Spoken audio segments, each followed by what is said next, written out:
നമസ്കാരം. തീർത്ഥയാത്രയിലെ ഇന്നത്തെ വീഡിയോയിലേക്ക് ഏവർക്കും ഹൃദ്യമായ സ്വാഗതം. ഇന്ന് തിരുവനന്തപുരം ജില്ലയിലെ ഒരു പ്രധാന ക്ഷേത്രത്തെക്കുറിച്ചാണ് പ്രതിപാദിക്കുന്നത്.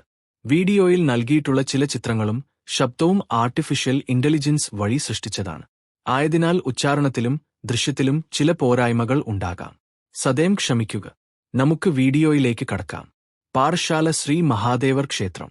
കേരളത്തിന്റെ തെക്കേ അറ്റത്ത് തമിഴ്നാട് സംസ്ഥാനം അതിർത്തിയായി വരുന്ന തിരുവനന്തപുരം ജില്ലയിലെ നെയ്യാറ്റിൻകര താലൂക്കിൽ പാറശ്ശാല ബ്ലോക്ക് പരിധിയിൽ വരുന്ന പ്രകൃതിമനോഹാരിത നിറഞ്ഞ പാറശ്ശാല ഗ്രാമപഞ്ചായത്തിൽ പ്രശസ്തമായ പാറശ്ശാല ശ്രീ മഹാദേവർ ക്ഷേത്രം സ്ഥിതി ചെയ്യുന്നു.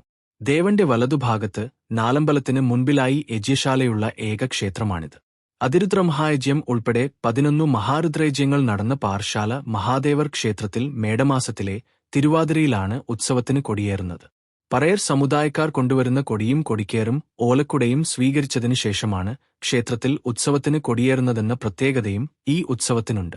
ചാതുർവർണ്ണ്യവും തൊട്ടുകൂടായ്മയും തീണ്ടിക്കൂടായ്മയും ഉണ്ടായിരുന്ന കാലത്ത് പോലും ക്ഷേത്രപ്രവേശനത്തിന് അനുമതിയുണ്ടായിരുന്ന ക്ഷേത്രമെന്ന നിലയിൽ നൂറ്റാണ്ടുകൾക്ക് മുൻപേ ദേശീയ ശ്രദ്ധ ആകർഷിച്ചിരുന്ന ക്ഷേത്രമാണ് പാറശ്ശാല മഹാദേവർ ക്ഷേത്രം. പ്രധാന ശ്രീകോവിലിനുള്ളിൽ മഹാദേവ പ്രതിഷ്ഠയ്ക്കു പുറത്ത് പിന്നിലായി വേടസ്ത്രീയുടെ ഭാവം സ്ഫുരിക്കുന്ന പാർവതീദേവിയുടെ പ്രതിഷ്ഠയും കാണാം.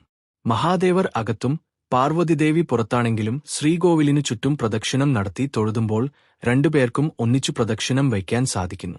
പാറക്കല്ലിൽ തീർത്ത ശ്രീകോവിലും അകത്തളങ്ങളും വാസ്തുശില്പവിദ്യയെ എടുത്തുകാണിക്കുന്നു.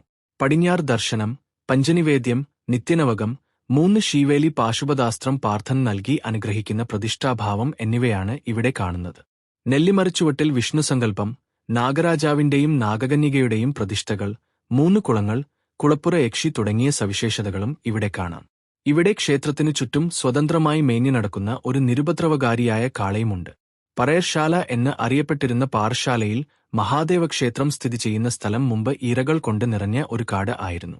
അവിടെ പറയർ സമുദായത്തിൽപ്പെട്ട ഒരു അമ്മ പായ മുടയുവാൻ ഈര വെട്ടുവാൻ ആ കാട്ടിൽ എത്തി. ഈര വെട്ടുന്നതിനിടയ്ക്ക് ആ കത്തി ഈരകൾക്ക് ഇടയിൽ ഉണ്ടായിരുന്ന ഒരു കല്ലിൽ തട്ടാനിടയായി.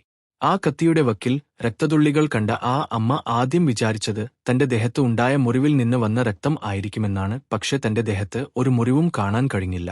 ഒടുവിൽ ആ സ്ഥലം ഒന്നുകൂടെ പരിശോധിച്ചു. അവിടെ ഈരകൾക്ക് ഇടയിൽ ഒരു കല്ല് ആ അമ്മയ്ക്ക് കാണുവാൻ സാധിച്ചുവെന്നും സൂക്ഷിച്ചു നോക്കിയ സമയത്ത് രക്തം ഒഴുകുന്നത് ആ ശിലയിൽ നിന്നാണ് എന്നും കണ്ടു. ഉടൻ തന്നെ ഭസ്മവിഭൂഷിതനായി മഹാദേവൻ ആ അമ്മയുടെ മുന്നിൽ പ്രത്യക്ഷപ്പെട്ടുവെന്നും ആ പ്രഭയിൽ ബോധരഹിതയായി വീണ അമ്മയ്ക്ക് മുന്നിൽ ആ ശില ഒരു ശിവലിംഗം ആയി മാറിയെന്നും ആ ശിവലിംഗം ആണ് പാറശ്ശാല മഹാദേവ ക്ഷേത്രത്തിൽ പൂജിക്കുന്നത് എന്നാണ് ഐതിഹ്യം. ക്ഷേത്രത്തിന്റെ നേരിട്ടുള്ള ദൃശ്യങ്ങളും വിശേഷങ്ങളും പിന്നീടൊരിക്കൽ നമുക്ക് ചിത്രീകരിക്കുവാനും കാണുവാനും പാറശ്ശാല ശ്രീ മഹാദേവന്റെ അനുഗ്രഹം ഉണ്ടാകട്ടെ. കൂടാതെ വീഡിയോ കണ്ട എല്ലാവർക്കും പാറശ്ശാല ശ്രീ മഹാദേവന്റെ അനുഗ്രഹം ഉണ്ടാകട്ടെ എന്നും പ്രാർത്ഥിക്കുന്നു. വീഡിയോ ഇഷ്ടപ്പെട്ടുവെങ്കിൽ ഒന്ന് ലൈക്ക് ചെയ്യുക. ചാനൽ ഒന്ന് സബ്സ്ക്രൈബ് ചെയ്യുക. നോട്ടിഫിക്കേഷൻ ബെൽ ബട്ടൺ ഓൾ എന്ന് ഓൺ ചെയ്തു വെക്കുക. നിങ്ങളുടെ അഭിപ്രായങ്ങൾ കമന്റ് ആയിട്ട് അറിയിക്കുക. മറ്റുള്ളവരിലേക്ക് ഈ അറിവ് എത്തിക്കുന്നതിനായിട്ട് ഈ വീഡിയോ ഒന്ന് ഷെയർ ചെയ്തു കൂടി കൊടുക്കുക. നിങ്ങളുടെ പ്രോത്സാഹനം പ്രതീക്ഷിച്ചുകൊണ്ട് ഇന്നത്തെ വീഡിയോ നിർത്തുന്നു. നന്ദി, നമസ്കാരം, ശുഭദിനം.